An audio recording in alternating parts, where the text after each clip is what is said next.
चतुर्वेदी की जमीन पर नर्सरी बनाने वाले भाजपा नेता बहादुर सिंह से कोर्ट के आदेश पर शनिवार को जमीन खाली करा ली गई। ये जमीन बेशकीमती है और भाजपा नेता ने करीब 10,000 स्क्वायर फीट जमीन पर कब्जा कर रखा था। जमीन अनिस विला और तरुण मोटर्स के बीच स्थित है। जमीन की फर्जी रजिस्ट्री सोलोमन मिंज ने बहादुर सिंह के पक्ष में कर दी थी। उन्होंने इस पर तरुण नर्सरी खड़ी कर दी थी। करीब 20 साल से उनका कब्जा था। जमीन का विवाद अलग अलग कोर्ट में चल रहा था। आखिरी फैसला आते ही बिल्डर अनुपम चतुर्वेदी मौके पर कब्जा लेने पहुंच गए। उन्होंने कोर्ट के फैसले की जानकारी दी और जमीन खाली करवा ली। मिशन कंपाउंड के प्रकरण में सोलोमन स्मिथ ने इस पूरी की पूरी जमीन पे सिविल सूट लगाया। वो सिविल सूट जो है मेरे पक्ष में डिसाइड हुआ, जिसकी कोई अपील नहीं की गई और वो भी फाइनल हो गया। ये यहाँ का इतिहास है। और आगे आपको कुछ पूछना तो आज ये जो आपको जमीन प्रदेश के मुख्यमंत्री के आदेश के अनुसार खाली कराई गई नहीं, और वहाँ से फोन आया, शिकायत की थी इसके बाद? कोई शिकायत मैंने नहीं करी थी।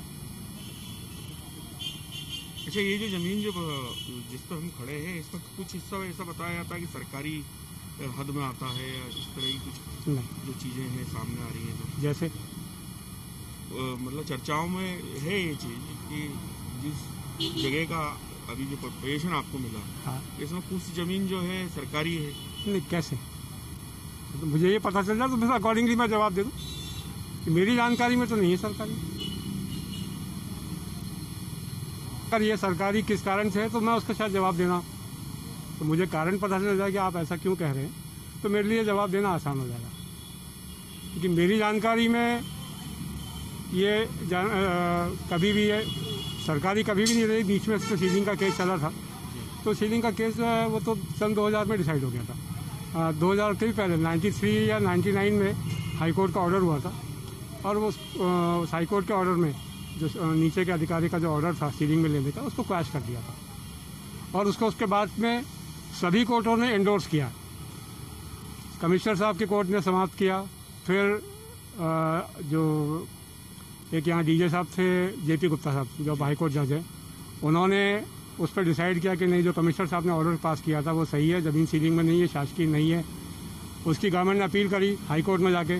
हाई कोर्ट ने डिसाइड किया कि नहीं, जो पहले ऑर्डर पास हुए थे वो सही है, इसके अपील में कोई मेरिट नहीं है। अच्छा सर, ये मैं आपसे एक चीज और जानना चाह रहा था, आपने अच्छा याद दिलवाया। थेटे जी जो थे कमिश्नर, उनके टाइम में भी सीलिंग की जमीन जो मुक्त हुई थी, बाद में कोर्ट ने उस पर स्टे कर दिया था, उनके जो निर्णय हुआ था।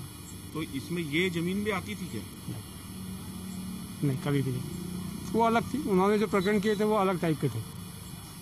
हमारा तो कंटिन्यूटी ऑफ द केस, मतलब उन्होंने वन फाइन मॉर्निंग सब केस खोल लिए थे।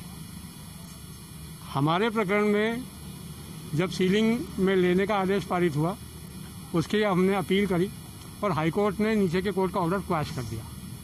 तो वो तो सन 93 या 99 जब भी हाई कोर्ट का ऑर्डर हुआ था, वो तभी क्वैश हो गया था। उसके बाद में अफ्रेश कोई कार्रवाई नहीं हुई। थेटे जी के प्रकरण जो है वो बिल्कुल ऑल टुगेदर डिफरेंट है जी। हाँ। और मेरे प्रकरण में तो कमिश्नर साहब के ऑर्डर के बाद में एक बार हाई कोर्ट गए, फिर कमिश्नर साहब ने एंडोर्स किया, फिर सिविल कोर्ट में गए हम लोग, वहाँ डीजे ने ऑर्डर किया, फिर हाई कोर्ट में गए, फिर हाई कोर्ट ने ऑर्डर किया।